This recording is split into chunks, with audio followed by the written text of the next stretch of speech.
नमस्कार प्रेक्षकांनो, कमळी मालिकेच्या येणाऱ्या जबरदस्त भागामध्ये आपल्याला खूपच इंटरेस्टिंग तेवढाच धमाकेदार ट्विस्ट आता पाहायला मिळतोय. आजच्या भागात मात्र प्रेक्षकांनो, कमळीने सोशल मीडियावर विशालचा तो व्हिडिओ मात्र आता टाकून दिलेला असतो आणि तो व्हिडिओ इतका काही आता व्हायरल झालाय की दुसऱ्या दिवशी कमळी देवाकडे प्रार्थना करते. ती देवाला म्हणत असते, देवा त्या माणसाला मात्र त्याच्या पापाची त्याच्या कर्माची शिक्षा मात्र आता द्यायची आहे. मला फक्त तू आशीर्वाद दे आणि ही मोहीम मात्र आता फत्ते करूनच मला घरी यायचं. आता तू तुझा आशीर्वाद दे बाबा. तेव्हा कमळी आईच्या पाया पडते, देवाच्या पाया पडते आणि निघते. रितेश आता बरोबर त्याच्यापर्यंत तो व्हिडिओ पोहोचलाय. रितेशने विशालचा तो व्हिडिओ बघितल्या क्षणी तो आपल्या आता गुंडांना म्हणतो, या कमळीला आत्ताच्या आत्ता आपल्याला संपवून टाकावं लागेल, नाहीतर ही आपला घात करणार आहे बरं का. इकडे अन्नपूर्णा मात्र ऑफिसला गेलेली असताना कामिनी एका माणसाला घरी बोलावते.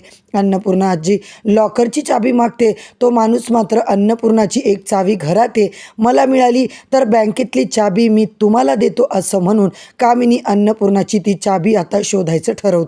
इकडे मात्र कुणाल विशालच्या घरी जातो. विशाल गायब झाला हे त्याला कळतं. कुणाल कमळीला फोन लावतो आणि तो कमळीला म्हणतो, कमळी कुणाल गायब झाला, तो कुठेच सापडत नाहीये. कमळीला कळतं की हे काम मात्र त्या रितेश सरपोतदारचं आहे आणि कमळी मात्र प्रेक्षकांनो आता काय जबरदस्त तिकडम लावणार आहे, कमळी कशी आता ही सगळी सिच्युएशन हँडल करणार आहे, हे सगळं जाणून घेण्यासाठी आजचा भाग पूर्णपणे शेवटपर्यंत बघा. चॅनलवरती नवीन असाल तर चॅनलला सबस्क्राईब करा, व्हिडिओला लाईक करा.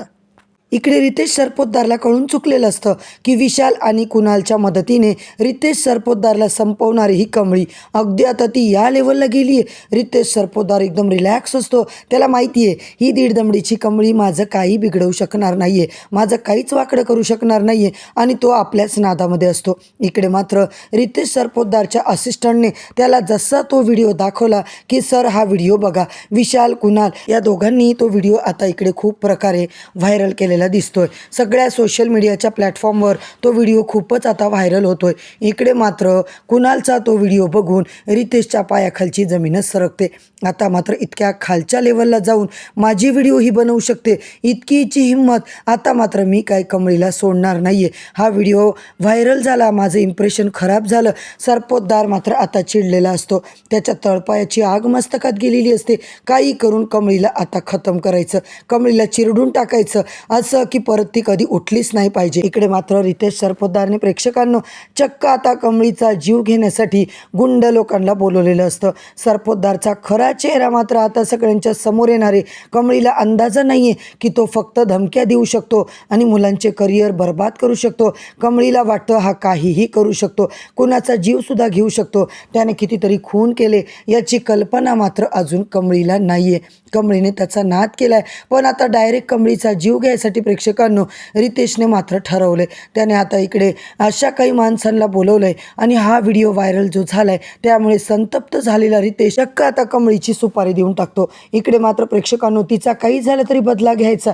आता मात्र याला गायब केलं की चांगली कमळी हादरून जाणार. कुणाल तर गायब झालाय हे बऱ्याच वेळांनी लोकांना कळलेलं असतं, कारण कुणाल गायब होतो याचा कुणालला काहीच आता पत्ताच नसतो, देणं घेणं नसतं. मुळात तो गायब होईल असं कुणाला वाटलंही नव्हतं.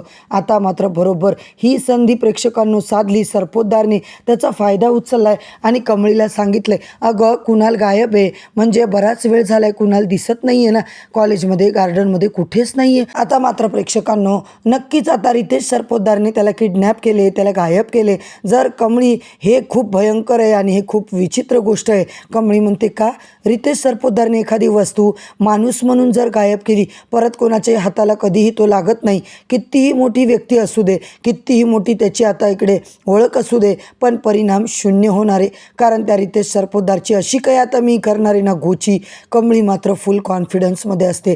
इकडे जरी कुणालाही किडनॅप केलं ना तरी त्याला अद्दल घडवायची. इकडे मात्र प्रेक्षकांनो रितेश सरपोतदारच्या विरुद्ध जो व्हिडिओ बनवला नसताना कमळी, तर असं कुणाल गायब झाला नसता असं विशाल आता कमळीला बोलत असतो. रितेश सरपोतदारने त्याला गायब केले, नको करायला होतं तेच तो करून बसला. इकडची दुनिया तिकडं झाली ना तरी रितेश सरपोतदार हे कधीच मान्य करणार नाही. तो कुणाच्या हातालाच आता लागणार नाही आहे.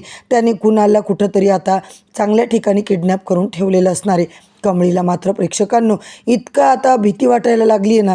रितेश सरपोतदारचा तो कॉन्फिडन्स, कमळीसारखी मामूली मुलगी फक्त धमक्या देऊ शकते, व्हिडिओ व्हायरल करू शकते, पण मी गायब केलेला व्यक्ती आजपर्यंत कुणालाही सापडलेला नाही आहे. कमळीच्या हाताला तर अजिबात तो सापडणार नाही आहे. कमळी आता मात्र हादरून गेली. रितेश सरपोतदारची लायकी काय, त्याचं खरं रूप मात्र आता सगळ्यांना दाखवायचे. कमळी मागचा पुढचा विचार न करता चक्क आता ऋषीची मदत घेते. मी कुणाल विशालची मदत घेतली होती, पण सरपोतदारने त्यालाच गायब केले. विशालने आत्ता मला येऊन सांगितलं, नाहीतर मला काहीच कळालं नसतं. इकडे मात्र सरपोतदारने त्याला गायब केले. आता मात्र सर, काही झालं तरी मला कुणालला माघारी आणायचे, तेही सरपोतदारच्या आता त्या ताब्यातून. इकडे त्याच्या केसालाही धक्का न लागता प्रामाणिकपणे त्याने मदत केली ना मला, मग आता त्याला काही झालं नाही पाहिजे. त्याला मदत करणं हे माझं कर्तव्य आहे आणि मी करणारच आहे ऋषी सर. इकडे मात्र ऋषी म्हणतो, कमळी टेन्शन घेऊ नको. इकडे मात्र सरपोतदारच्या एरियात आपण जाऊया. स्वतःची जीवाची बाजी लावावी लागेल. तुला माहिती आहे, खरं तर मी विशाल कुणालचा जीव धोक्यात घातला आहे सर.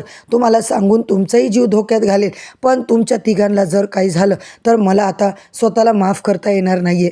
रितेश सरपोतदारला मी काही सोडत नाही. आता मात्र तुम्ही फक्त सूत्रांकडून तुमच्या माहिती काढा की तो अंदाजा कुठे असेल, मग मी माझ्या पद्धतीने त्याला सोडवते. इकडे ऋषी मात्र म्हणतो, तो सरपोतदारनं गुंड प्रवृत्तीचा माणूस आहे. तो काही साधासुद्धा नाही आहे. त्याने आता सगळं गायब केलं आहे. माणसंही गायब करतो. तो ज्या माणसाला गायब करतो ना, तो कधीच माणूस वापस येत नाही आहे. तू जर तिकडे गेली ना, तुलासुद्धा तो गायब करेल. कमळी, कुठलीही रिस्क मला घ्यायची नाही आहे. तू अजिबात तिकडे जायचं नाही आहे. मी तुला एकटीला जाऊच देणार नाही आहे कमळी. म्हणजे सुखरूप आपल्या घरी आता तुला मी घेऊन येते. कुणाला आपल्याला आता सुखरूप आणायचे. कुठेही पाताळात जरी लपून ठेवलं असेल तरी ऋषी सर त्याला मात्र आणायचे. इकडे मात्र ऋषी आणि कमळीने चांगला प्लॅन केलेला असतो की रितेश सरपोतदारला त्याची लायकी दाखवायची, त्याला आता सोडायचं नाही. इकडे मात्र जेलमध्ये त्याला टाकायचं आणि त्याचा आता प्रेक्षकांना चांगली बदनामी करायची. मेन म्हणजे त्याचा जो काही व्हिडिओ व्हायरल झाला आहे त्याच्यामुळे तो हादरलेला तर आहेच, पण आता नवीन एक प्रॉब्लेम त्याने क्रिएट केला आहे, ते म्हणजे कुणालला किडनॅप करून. इकडे मात्र व्हिडिओ सकट, पुराव्यासकट परत एकदा व्हायरल करू, त्याला तोंड दाखवायची जागा राहणार नाही. ऋषी कमळीने आता ठरवलं आहे त्याला लायकी दाखवायची. इकडे मात्र 2-2 गुंडांसोबत त्यांचे हात होतात. गुंडांच्या तावडीतून कुणालला त्यांनी बरोबर सोडवलेलं असतं. आता मात्र प्रेक्षकांनो सरपोतदारची चांगली गोची झालेली असते. गुंड आता इकडे आलेले असतात. त्यांनी जे गुंड पाठवलेले असतात, ऋषीने मात्र त्यांना चांगला चोप दिलेला असतो.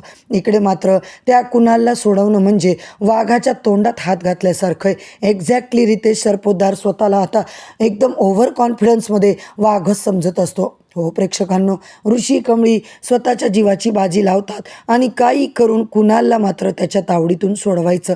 कमळीने, ऋषीने अशी काही जबरदस्त आता मारामारी केली. तिकडे मात्र सगळ्या गुंडांना चांगलं चोपून काढलेलं असतं. ऋषी तर आहेच, पण कमळीसुद्धा इतकी डॅशिंग आहे, हे मात्र प्रेक्षकांनो पाहणं फारच रंजकदार ठरणार आहे. काही करून त्या सरपोतदारच्या हातातून, त्याच्या तावडीतून कुणालला तिने सुखरूप बाहेर काढलेलं असतं. कुणाल त्याच्या एरियामधून आता माघारी आणणं खरं तर इम्पॉसिबल होतं, पण कमळी, ऋषीसुद्धा काही कमी नाही, साहेबासुद्धा कमी नाही. निंगी बंड्या सगळ्यांचा जबरदस्त प्लॅन ठरतो आणि रितेश सरपोतदारच्या घरात घुसून इकडे मात्र त्या कुणालला सुखरूप सोडवलेलं असतं. होय प्रेक्षकांनो, कुणाल आता काय म्हणतोय, सगळे सोशल मीडियावर व्हायरल झालेले व्हिडिओ कुणालने पोलिसात दिलेले असतात. आता मात्र कमळी मालिकेत काय होणार, कमळी आता पुढे अजून काय करणार, हे सगळं जाणून घ्यायचं असेल तर चॅनलवरती नवीन असाल प्रेक्षकांनो तर चॅनलला सबस्क्राईब करा, व्हिडिओला लाईक करा. उद्या परत भेटूया नवीन भागाच्या नवीन रिव्ह्यूसोबत. तोपर्यंत धन्यवाद.